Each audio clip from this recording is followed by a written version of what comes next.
Welcome to the GEM series, powered by Rocket Level. On this podcast, we empower entrepreneurs to succeed by setting big goals, executing like a pro, and having a fearless mindset. The GEM series is all about investing in yourself.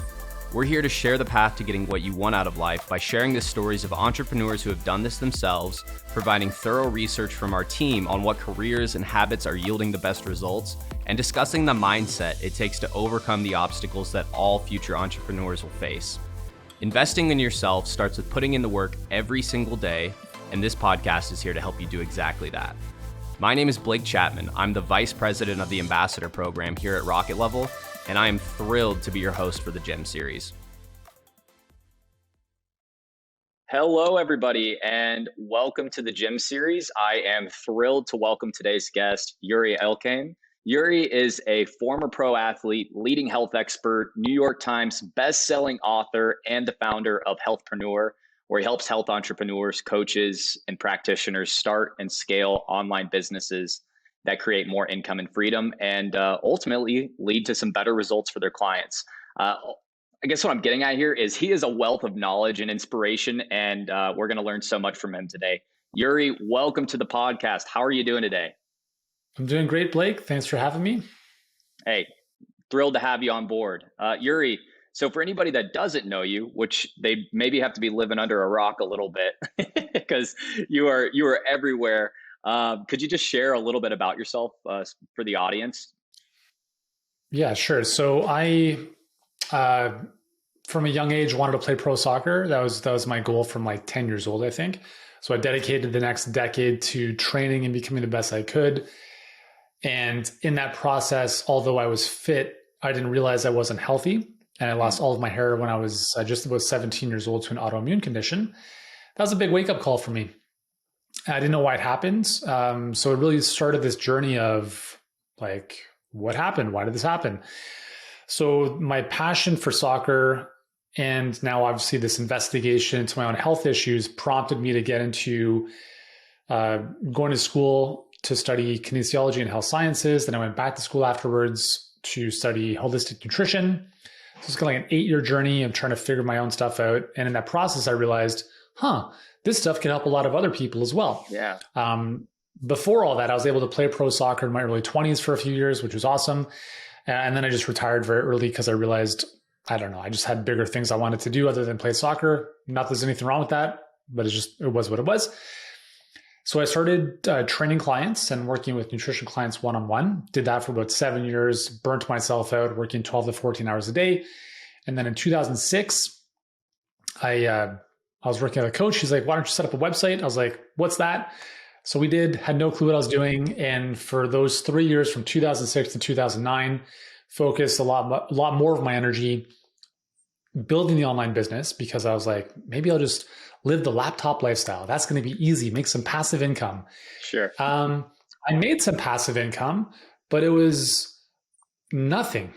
so I was living on poverty line income for 3 years, and I was struggling big time. And then I was selling, courses, ebooks, fitness, nutrition stuff, just trying everything.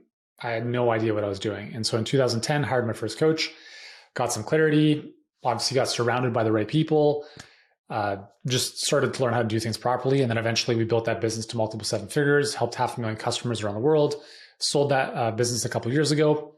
And then in the process, a lot of other health experts came to me for advice on business. So I started doing these small masterminds, bringing people together. And then I was like, I think there's a big opportunity here. Like there's a lot of amazing health experts who have this knowledge, but just don't know how to get in front of the right people that they want to serve.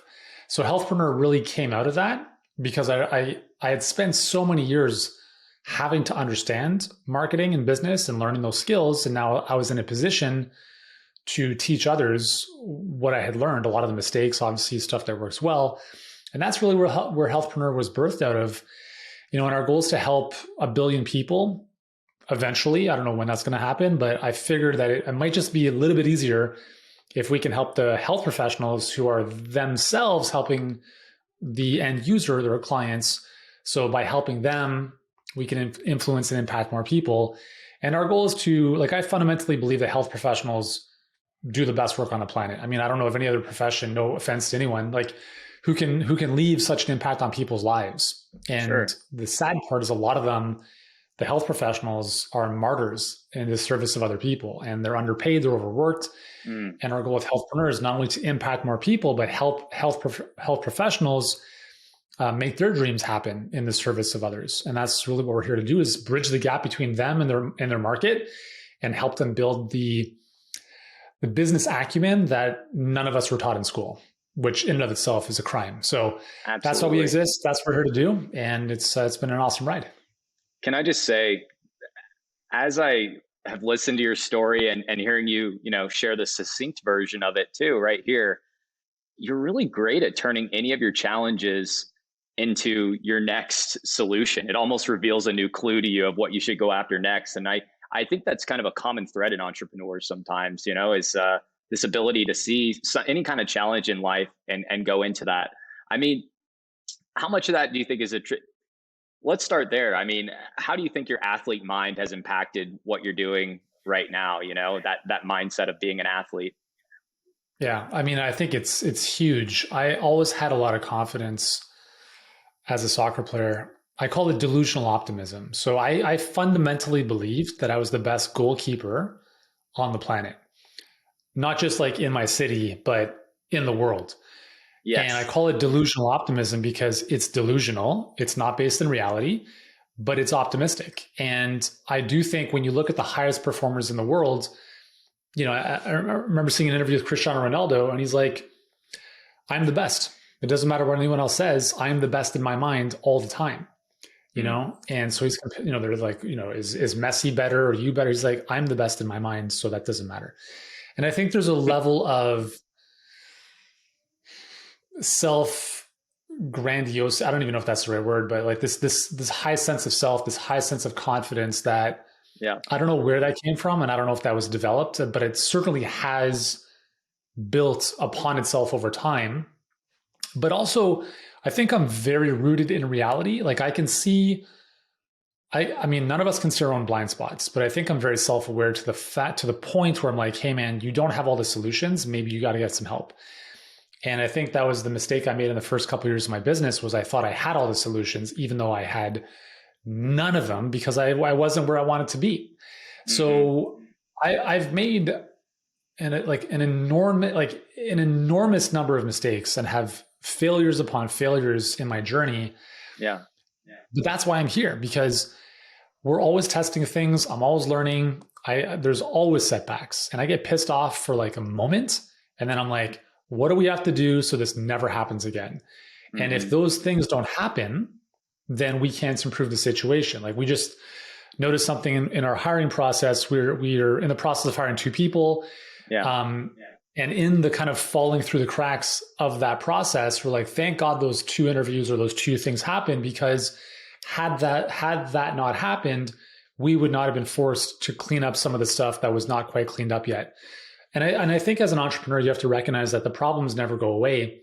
It's just your ability to roll with the punches, deal with the challenges, solve the problems, and understand that the problems only ever get bigger if you want your business and your impact to get bigger. And I think for me, at least, I love growth, and growth doesn't happen without challenges. So, that's my journey. And so far, I used to be like, when I played soccer, I was very hard on myself. I'm like, man, that was a great game, except for that one moment. And I was like, oh, it's a travesty. And I wish I had this mindset back when I was playing, because I probably would have been happier. Whereas at the time, it was like very hard on myself, feeling shitty a lot of the times. Yeah. And now it's like, I don't care. There's no good or bad in my life. It's just, it is. And I just keep moving forward, and everything's happening for me. And it's all working out perfectly. And that's just a belief system that I think helps me get through my days with more grace. Yeah. And,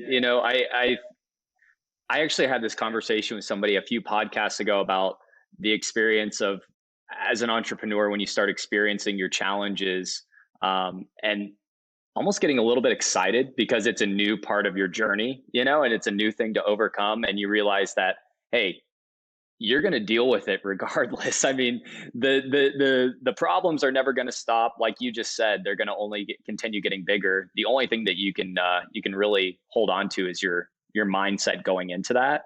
And that's where maybe a little bit of that delusional optimism comes into play, and being able to use something like that can actually strengthen you, Yeah, totally. I mean, I would rather have that than the opposite of like, I don't believe in myself at all. Right? Like I would rather, if someone calls me arrogant, I'd be like, I'll take arrogance as opposed to massive self-doubt. I don't think I'm arrogant, but I would say I have a high degree of confidence. But confidence is also very situational. Mm-hmm. I'm not a confident dancer because I suck at it, right? I'm not confident in certain areas. I'm more confident in certain areas of business than others. That's because I'm better in those areas. I'm very confident or at least I was as a soccer player, because I knew my skill set, but I also knew as a defender, I was terrible. So put me in defense, no way. Put me in nets, no problem. So I think confidence is very contextual and very situational. And totally. I just have, recognizing where we're good and where we're not so good. Yeah, absolutely. And, thinking about becoming the best, how the hell would you ever become the best if you don't believe that you're the best? You got to step into the shoes of that to be able to start leveling up. So now it's funny. I get so pumped up talking about mindset type stuff and what it takes to actually, get to that next level. For you, what do you think your first, before becoming an athlete, anything like that, what was your first goal?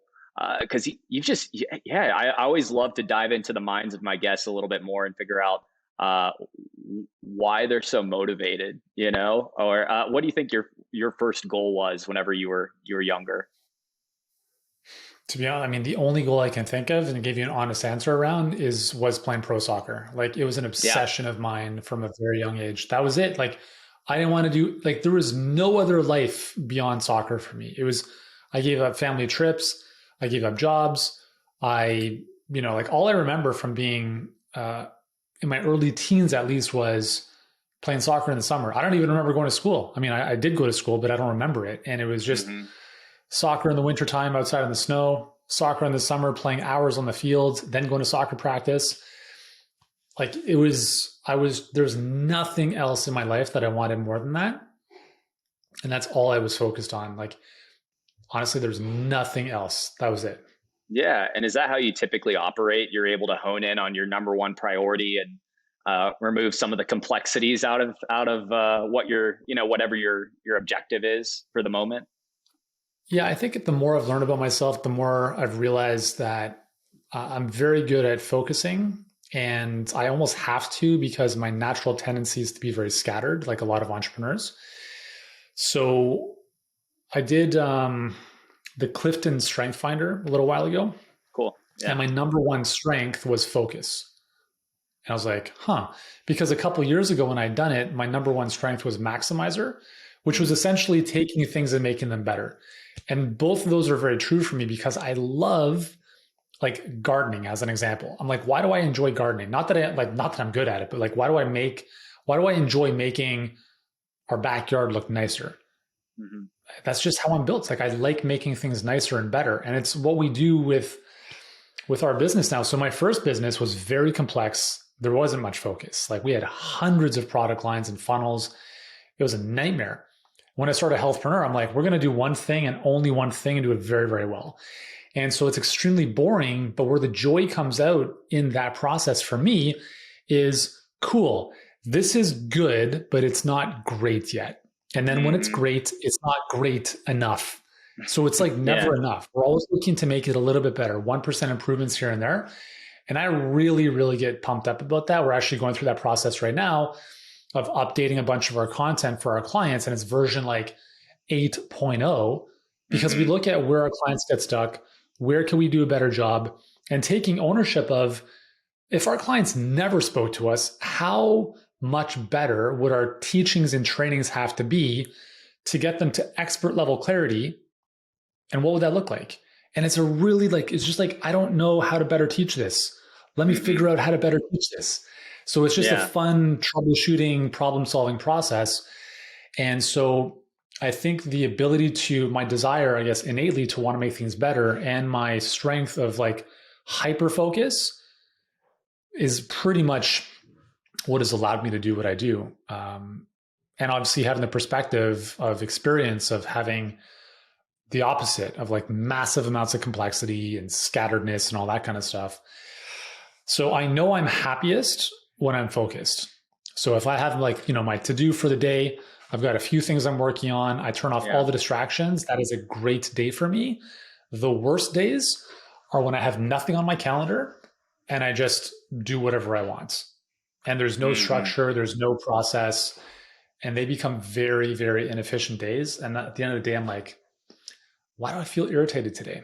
I'm like, oh yeah, that's why. So, yeah, absolutely. Yeah. And I think so many entrepreneurs struggle with trying to simplify everything that they're doing down to providing something that's, their number one priority. I mean, I would even go as far as to say that it even tangles up people and prevents them from being able to grow whenever they're dealing with something extremely complex. What's your take on all of that? And do you have any advice for people that are struggling and are like juggling several different things and can't seem to grab a hold of what's actually going on for their business right now? Yeah. I mean, I think the first thing is just like, it's almost like water skiing. Just hang on to a boat. Just hang on to something that's already moving in that direction, because you'll just get there faster. So I think one of the first things all of us needs to do is hire a coach or a mentor, someone who's been where we want to go, because that's the fast track to getting the results you want. Because otherwise we're trying to figure out how to create something or achieve something we've never created or achieved. It'd be like me wanting to play pro soccer and never working with a coach and expecting me to get to the highest possible level. I mean, it's crazy. But it happens so often in business, and it's usually because, well, I don't have the money to invest in a coach. Well, it's like, that's the exact reason you need to invest in a coach, because you don't have the money to invest in a coach, which means you have to build the capacity and the skill set to earn more money so you can continue growing and building your business, et cetera. So I think that's the first place. I think the second thing is, so like part and parcel with that is we don't know what we don't know. And that's the biggest danger in our businesses is we can't see our blind spots, and our blind spots are often our biggest dangers. So at least in a car, you can see the side view mirror, but it would be like driving a car without a rear view or side view mirrors. And like you change lanes and all of a sudden you're like sideswiped by a pickup truck. Yeah. That's how a lot of businesses are operating. And it's very hard to have perspective on your business, especially when you don't have a tremendous track record in terms of longevity. If I remember, like when I was in year one of my business, I had terrible decision-making because I had no experience. 18 years later, I'm very clear on when I look at my business and where the constraints are, I'm very clear about here's the major issue, here's how we're going to solve it. And if I don't know how to solve it, I'm going to reach out for help to figure out a better way. But you have a lot more experience from which you can make better decisions, which if you're relatively new in business, you don't have the luxury of having. So that's, again, the benefit of having someone like a mentor, coach, whatever, is that ideally they should have that experience. They should have been where you want to go and helped others do that. And they should very easily tell you, don't do this. This is going to end up like this, and do this instead because this is going to be a faster, safer way. So I think those are, like getting around other people who've been there and done that is very, very important if you want to accelerate your progress. And then I think the second thing to remember is that complexity fails and simplicity scales. It's very hard to scale two things at once. That could be two separate businesses. That could be two product lines. That could be two coaching offers, right? Like I tell my clients, one target market, one traffic source, one offer, like one coaching program until you make $1 million.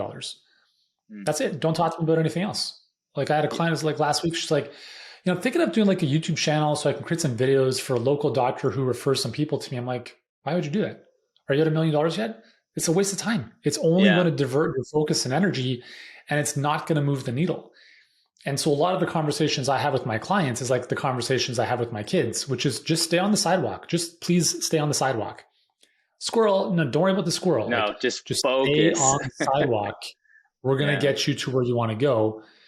But if you don't want to follow this recipe for making chocolate cake, you might end up with a recipe where you're making chocolate poop, right? Yeah. So, it's funny that we're talking about this because my mentor shared something with me this week that I think is extremely, it stuck out to me, and that's that priority is not a plural word. It should never be thought of as a plural. It's always a singular. And if you start noticing that you have multiple priorities, then that's a problem, and you're not going to be able to make it happen.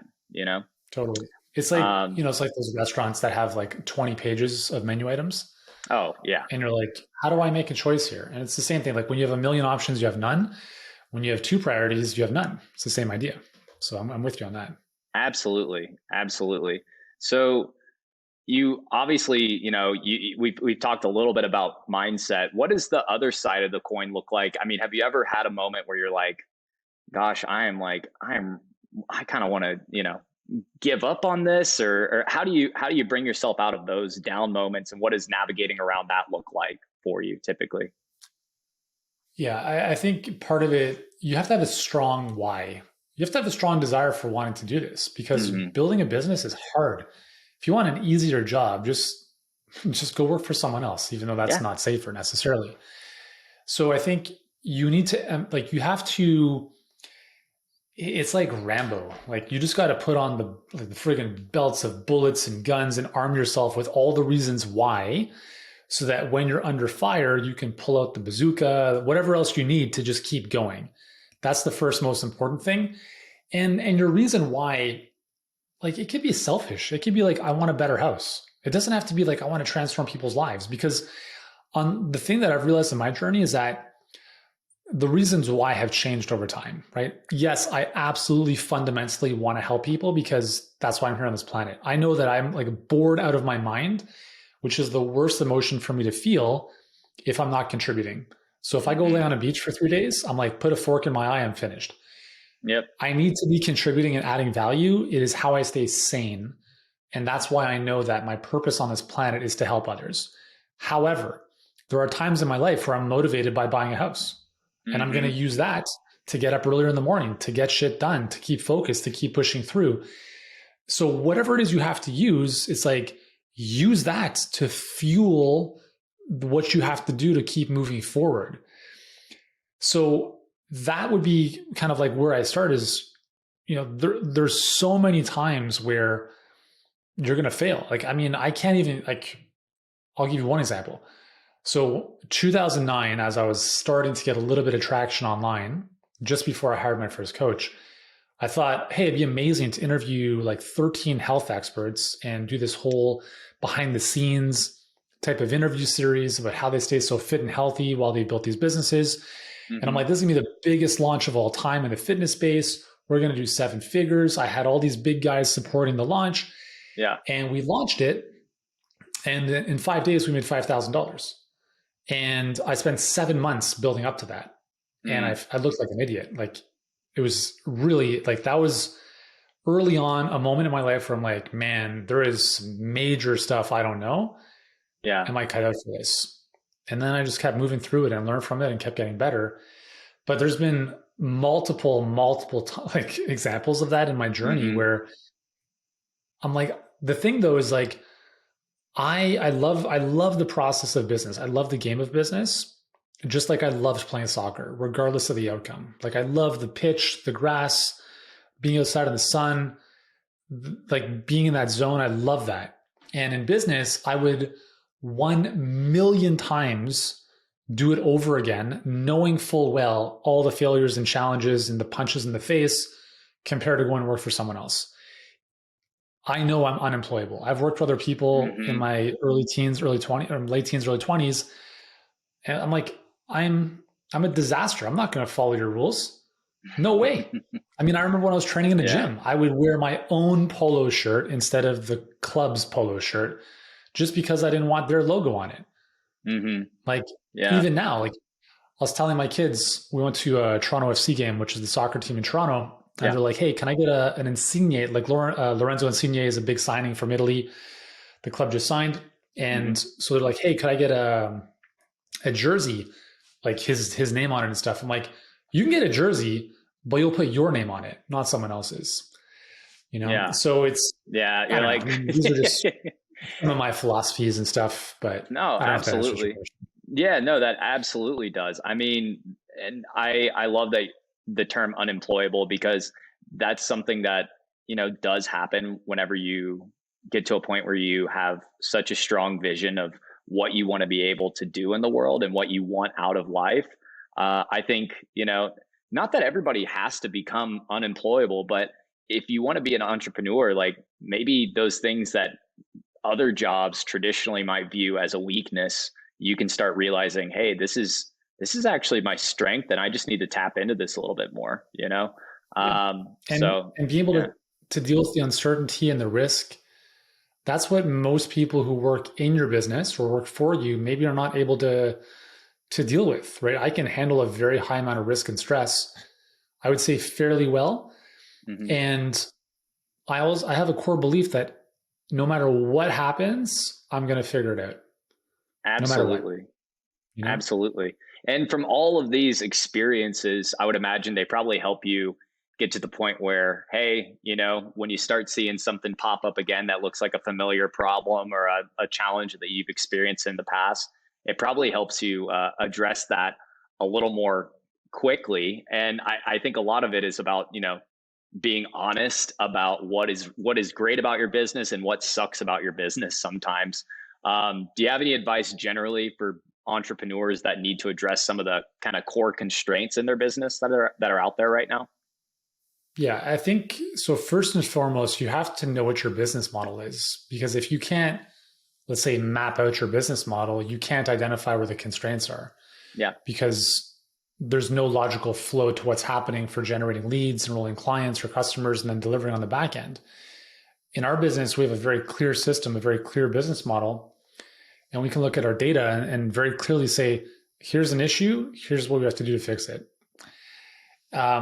So if you don't know your business model, number one, you have to clarify that. And the second thing is, once you have your business model, most often the number one constraint to focus on is going to be the highest upstream.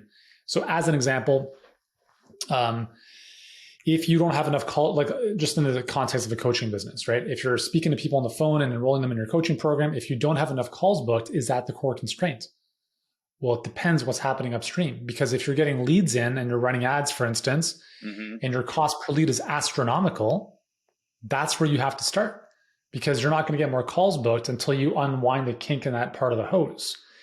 But if your cost per lead is amazing and you're still not getting calls booked, well, there could be another constraint, maybe a little bit further past the initial lead gen piece, that then has to be fixed. But you can't identify core constraints appropriately without having a business model. Very much like if you had like a factory line, assembly line type of thing, it would be relatively simple to know where the issues are. But if you didn't have that and it was all over the place, it would be very tough to identify where the problems are. So core constraints are massive. I think, you know, we tell our clients, and we help our clients every day with, all right, you have this issue. What do you think the issue is? I'm not sure. Cool. Let's look at your critical numbers. So looking at your numbers, this one's way out of whack. What does that tell you? All right, this is the core constraints based on where it is in your, you know, business model, your pipeline, whatever. How do we fix it? Knowing what you know. All right, well, I'm going to do this. I'm going to do this. Awesome. Cool. So do that. And then let's look at how things progress in a couple of days. And this is why it's hard when you're doing things on your own, because most people maybe they've never even heard of a core constraint. They don't know where to start. Right? Yeah. Or their business model is, I post on Instagram, I get some word of mouth, I do the occasional podcast.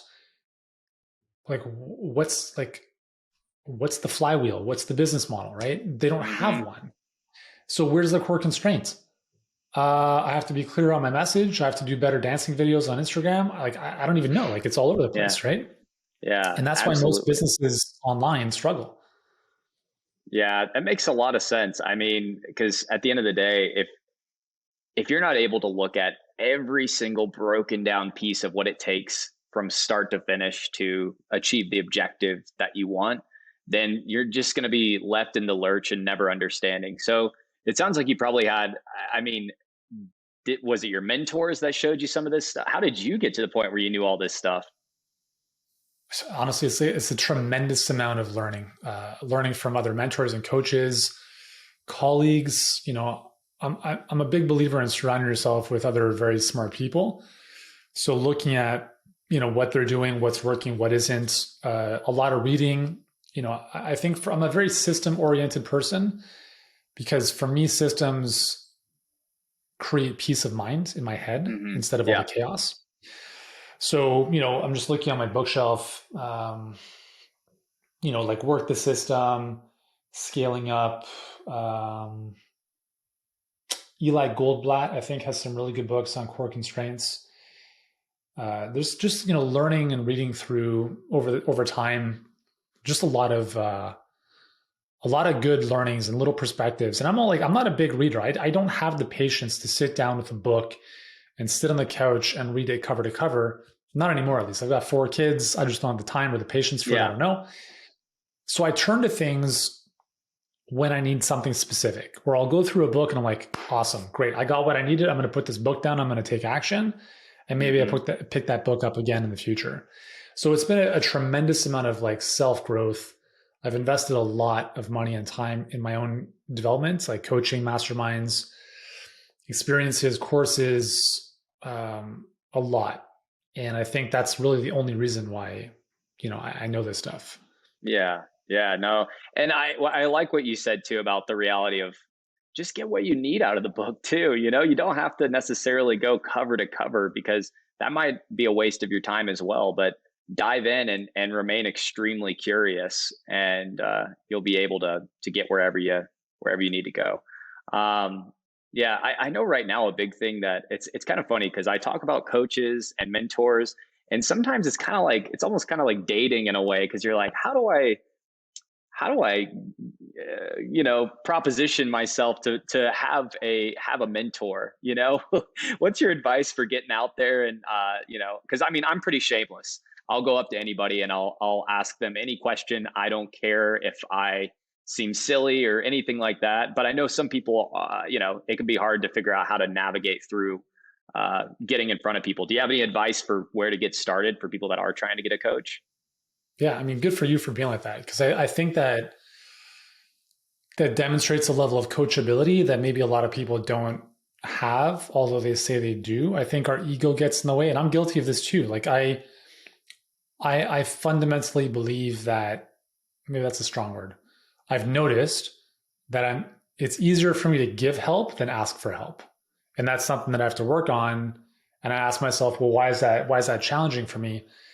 And I think part of it is that if I ask for help, it shows a certain level of weakness that I have an issue with, right? And so that's something I'm very aware of, that I'm like, why? What's going on there? Yeah. So I think that might be real for many people. Absolutely. I think also some people don't really understand how bad their situation is. So they think they have stuff figured out, and they're not even close. Like we had one of our sales reps had a conversation a couple months ago with someone who was like, I want to take my business to this level. And she was nowhere near that. Right. Mm-hmm. And then, I had been in communication with her on Facebook previous to that call. And I just wanted to follow up with her like a week or two later. And so I said, hey, what happened with so-and-so? Like what, because there was a bit of a fallout with the sales rep for some reason. Yeah. She said, I just didn't see the value in what you guys are doing or offering, because I'm already pretty advanced and I didn't feel like you guys were working with advanced people. And I'm like, sorry, what? Mm-hmm. You wanted to make this amount of money in your business and you're barely able to pay the bills? That's pretty advanced. I'm like, you're fucking delusional. I apologize for the swearing. No, yeah. It's like this. And it's shocking how many people live in that world of, I'm good. You're barely able to cover your bills. You're not good. And I think more people have to be absolutely disgusted with their current situation in order to reach out for help, because the problem in North America is this whole mediocrity is okay mentality.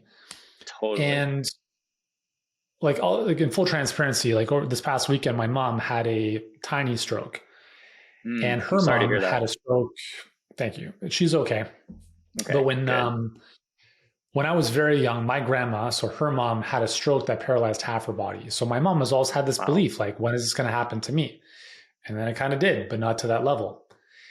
And I was at her place on the weekends, and my brother was like, there's no sense in making, like, talking to my mom, like, there's no sense in beating yourself up. And I'm like, there kind of is, because this is 100% your fault, right? And I'm trying to like share this with a level of compassion. But that's the reality. Is like, if you are overweight, if you, whatever, like if shit happens in your business, if you're not where you want to be, it is always and only your fault every single time, no exceptions. And I don't think enough people take enough ownership of their life and their business to even recognize that. So they blame other people. And when you blame circumstances or other people, you are never in control of your future. So therefore you're like, well, there's nothing I can do because it's not my fault. Everything's great, but this person sucked. I hired this coach and it was a waste of time. I bought this course and it was a scam. Like, there's an interesting pattern here, but there's one thing in common every single time. It's you, right? Look in the mirror. Absolutely. And until we as people are willing to understand that we don't have our shit together to whatever level it is, we can never get help. And I think we have to get out of our own way, because if we don't, we'll always be where we are. And the problem, just going back to this whole kind of like things are okay mentality, is that things are okay. For most people in North America, they live in a house, they have food on the table, they probably have a car, they have a decent job or something, and it's okay. People need to live on the sidewalk, and have some contrast. Like when I was in Brazil, when I was 17, I was down there with Sao Paulo FC, which is like one of the bigger football teams or soccer teams down there.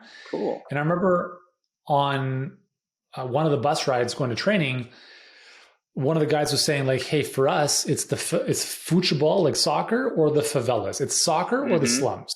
There's no like, it's this or nothing. Yeah. Here, it's like this, or I'll live with my parents, or I'll just get checks from the government, or I'll just go make lattes at Starbucks. And there's too many plan Bs and Cs and Ds and Es, right? So there's so many.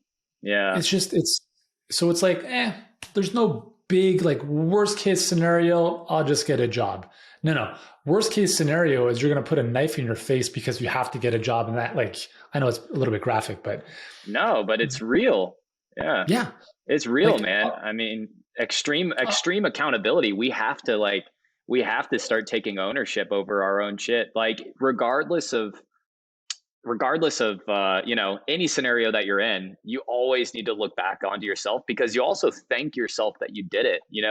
If you're in a relationship, if you're at your job, if you're, trying to take care of yourself and get healthy, like, you can't go blaming everything else out there, because I think you hit on it perfectly. Like, you don't control that. All that, you know what that is? That's a false coping mechanism. And that's exactly what that customer had that you were talking about. It's a false coping mechanism. Yeah. And it's like, it lets us sleep better at night, because if we were truly realistic, we'd have this massive internal cognitive dissonance, which would drive us crazy. Like, I think I'm pretty good, but actually I'm pretty shit. I can't live with myself at that level. But you know what? You shouldn't live with yourself at that level, because if you want to get better, do something about it. Otherwise, stop talking about it. Yeah, absolutely. I totally agree, Yuri. You saw how big my eyebrows went up, because that gets me pretty fired up too. I'm like, you gotta start doing this, I have a lot of compassion for people. Like, I really truly care about people, but I don't give a shit about their stories. Right? I'm like, totally. When circumstances change, your commitment needs to go higher. Oh, well, my kids are going back to school. Oh, I got COVID. Oh, the weather's getting colder. I don't give a shit, right? Because there are people that are 100 times worse than you who are making it work. So all you're telling me is that this isn't important enough to you. And if it is, do something about it. Because if you're not doing anything about it, either it's not that important to you, or that's pretty much what it comes down to. Yeah. So it's, that's what I love about coaching is I have the permission to call people out from a place of love. Like, I'm not doing this as an asshole. I'm doing this because your stories are not serving you. Your stories are what's keeping you here. And like, I'll give you an example. So I haven't done enrollment calls for like 4 years, but 2 of our enrollment specialists were away for a few days last week. So I did a couple of calls. This one call I had with this lady, and super sweet. And she's telling me that she made $12,000 last year. And I'm thinking to myself, that's kind of where I was in my first year of business, but she's been there for many years. And I'm like, cool. So like, what's going to change now? And what's interesting is she started the conversation talking about how, many years ago, she had to go through a lot of like these limiting beliefs around money, and she has all that solved now. And I'm like, okay. And so we get to, possibly the opportunity for us to help her. And then a lot of those money beliefs and demons started coming up for her of like, well, I don't know if I can like do this and blah, and all the excuses in the book, everything that has kept her where she is started coming up again. And what it comes down to is either I don't believe your solution can help me, which is very true in many cases, or I don't believe in myself, which is essentially means, in her case, she had some debts to pay and some other stuff. And I'm like, hey, I get that. I understand that because I was there. I had $35,000 in debt before I hired my first coach, and it was more money than I made the previous year in business. I get that. The difference is that I believed I can make this happen. I'm not getting the same sense with you. And she said, it's not as binary as that. And I said, it is as binary as that. Right? Because if you knew without a shadow of a doubt, you would make it work. This is a no-brainer. But you don't believe in yourself, or you don't believe in us. Which one is it? It's not as binary as that. Everything else is bullshit, right? That's what it comes down to. I couldn't agree more. I mean, you got to double down on what you actually care about. And, it's just as simple as that. If you're not doing that, then frankly, maybe it's not something you care about, which is okay, but you can't start blaming other people when it doesn't work out the way you want it to. And I think that there's a distinction there between this ownership and also this sense of like hustle culture that I've been seeing people getting into a little bit. What are your thoughts about, I guess, how do you feel about hustle culture and all of that terminology that's been thrown around recently? Yeah, I mean, I think there's a season for that. And those seasons can come and go in your business depending on what you're doing, if you have new initiatives, what your team looks like, if you have no team, or if you have a bigger team, or money buys speed, right? Money can reduce a lot of the hustle and grind. And I think for a lot of us, I think most people would rather work smarter than harder. I think most entrepreneurs want freedom more than anything else. But freedom isn't doing nothing. Like, freedom is doing what you want when you want, for me at least. Yes. I work like a madman. I love working, right? My brain can't stop. I mean, that's why I have to engage in intense exercise, like a 3-hour tennis match where I'm sweating just so I don't focus on, thinking about business. Right? Yeah. But I would never trade it for the world. I love that. But I do think you have to, for me, the grind and the hustle is when your body feels like taxed, like when you are exhausted.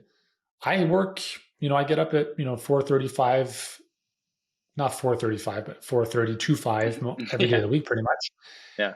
And the weekends I'll work an hour or two in the morning, but Monday through Friday, I'm putting in probably 8 to 10 hours, but intermittent, I'll throw in a workout, go for a walk. I'm going for a hike with a weighted vest on. I'm playing with my kids. And all that time, there's space. And in that space comes clarity. And I still consider that part of my work. And I don't feel exhausted. I don't feel like, oh my God, I have to do this again. Like, I mean, I don't need to work as much as I do, but I love it. But for me, I don't consider that like hustle and grinding away. When I was starting back in 2006, that was grinding. Like there was no rhyme or reason. I was exhausted. There was no momentum, no forward progress. And I think there is way too much, great job. You've been busting your ass. Like that type of celebration, I don't think it's useful, because I think, again, there are times where you have to put in the work 100%. Totally. But I think if you're going to work hard, you got to build systems that are going to work for you in the long run, because a business, in my mind, is a collection of systems that produces a profit for the owner. And if you are like, what most people are doing is they're buying a McDonald's franchise and they're taking the order, they're flipping the burgers, they're making the fries, and they're doing all of the admin and stuff on the back end. Instead, just buy the friggin' McDonald's, have the systems in place, and have people run it. Yeah. That's what a business is. So if you're going to hustle on the right things, build systems and assets, hire the right people. Number one, make money so you can actually do that stuff. So if you're going to hustle on anything, hustle to make money initially, hustle to get clients, hustle to get those enrollments, to get the money coming in, instead of writing 10,000 word blog posts that no one's going to see. So if you're going to work hard on building systems and assets that will work for you in the long term, very much like, working hard for money and then investing that money so that that money creates more passive income and growth for you over time. Yeah, I feel similarly about that. I mean, because whenever I see a friend or a colleague just dumping hours and hours and hours of work into whatever they're doing, even whether it's their job, their business, and they don't really understand the results that they're getting from it, then I'm like, that's a clear problem. Like, if you're going to hustle, then put that towards things that are going to multiply your time and give you back time. That's what you work for, is systems, like you're talking about, being able to set up something that where you're like, hey, if I do this, this is going to set me up to make, twice as much money, or it's going to improve conversion by this much, or whatever it is, because otherwise, you're just working to work. And at the end of the day, like, every entrepreneur and every business owner, they're just looking at what are the end results that are coming out of what you're doing. So I think, when it comes to hustle culture, I do think we glorify just working for work's sake sometimes without actually looking at what are you getting done, man? Yeah. And it also becomes a bit of a habit too. Like I have a tendency to revert. Like, if I don't have anything else to fill the space, my go-to is, let's get to work. So I really have to fill my space, my calendar, my time with other stuff that's like in my calendar in a lot of cases. Like, if I don't work out first thing in the morning, it's probably not going to happen. Like, I do work out later in the day sometimes, but it's just a lot easier if I just get it done first, because now, no matter what happens for the rest of the day, I've got that most important thing done. Yeah, I don't know. 100%. So I always like to wrap up the conversation with a couple of standards that I always ask. One of them is, are there any kind of commonly held truths that you think entrepreneurs should know are not actually true? Yeah, building a business is easy. That's not true. Being an entrepreneur is easier than being an employee, for instance. That's not true at all. I don't know. Maybe that's the belief. I don't know. There are way more downs than there are ups. So just enjoy the downs, because Absolutely. when you change your perspective of what down is, it actually feels like an up. So basically enjoying the process as opposed to being conditional upon outcomes in terms of your own happiness, I think is massively important. And then I think another myth is like growing a business free and organically is not, I don't think, a smart move for most people. And the alternative is paid traffic, which is what we do. And I built my first business organically. It took me 7 years to make my first $1 million. With HealthPreneur, it took 7 weeks. Because Number one, I had the experience. Number two, we leveraged paid traffic. And that's how fast it can happen. So anyone who thinks free organic content marketing is the way to grow a business, I just don't agree with that. And I speak from having done that. Our blog was 1.4 million visitors a month. We got our YouTube channel to like 296,000 people. It took like a long, long, long time. It's grueling.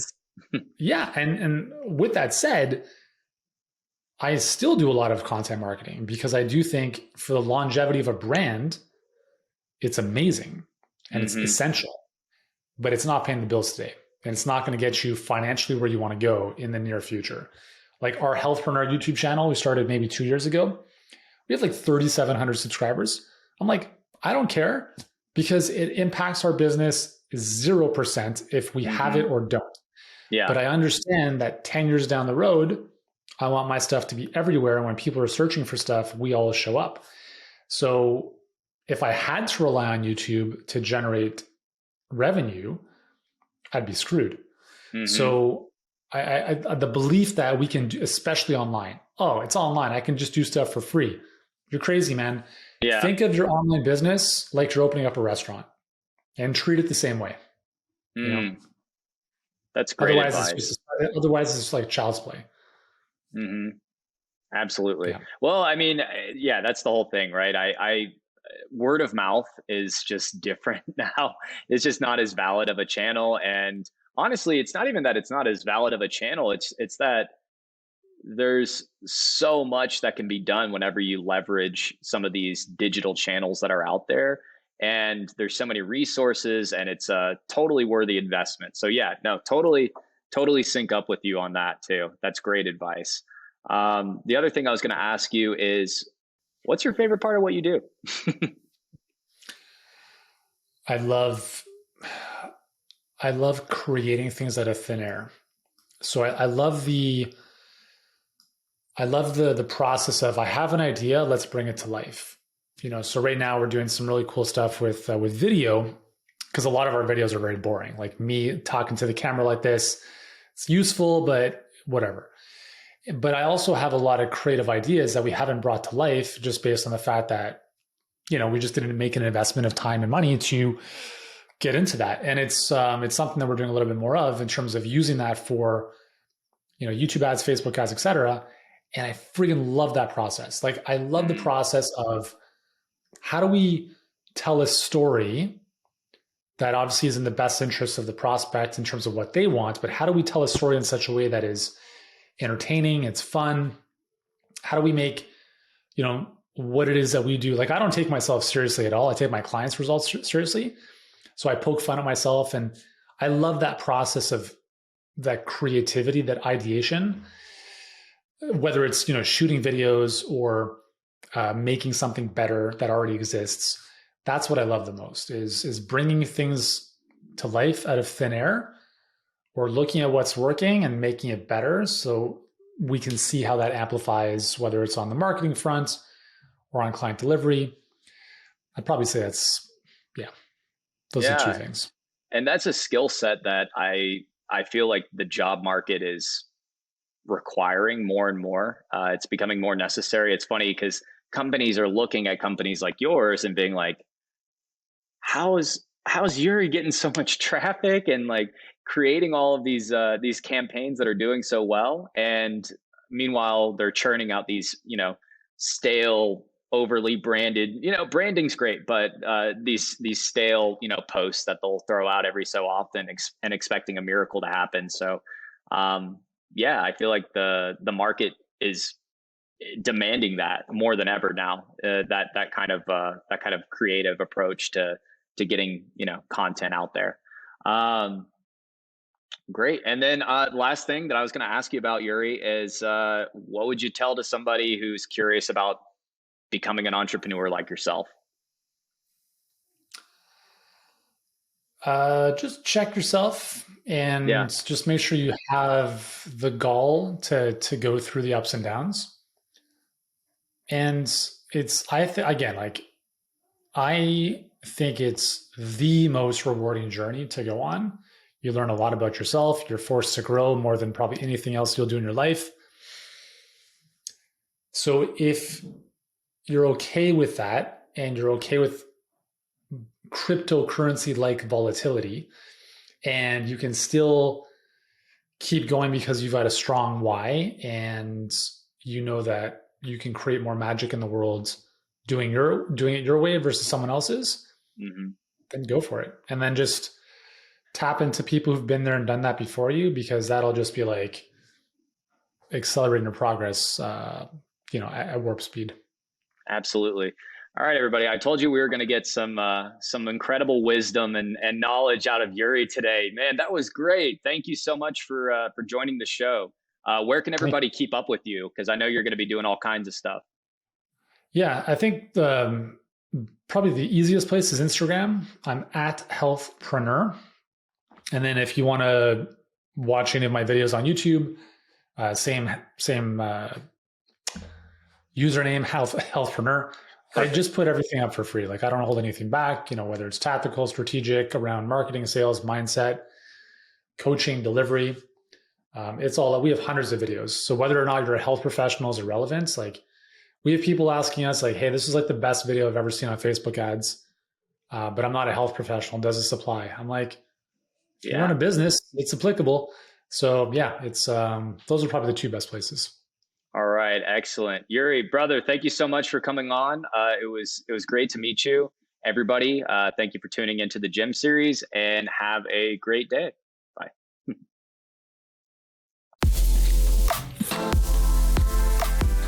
Thank you for joining us on this episode of the Gym series, the podcast for anybody dedicated to investing in themselves.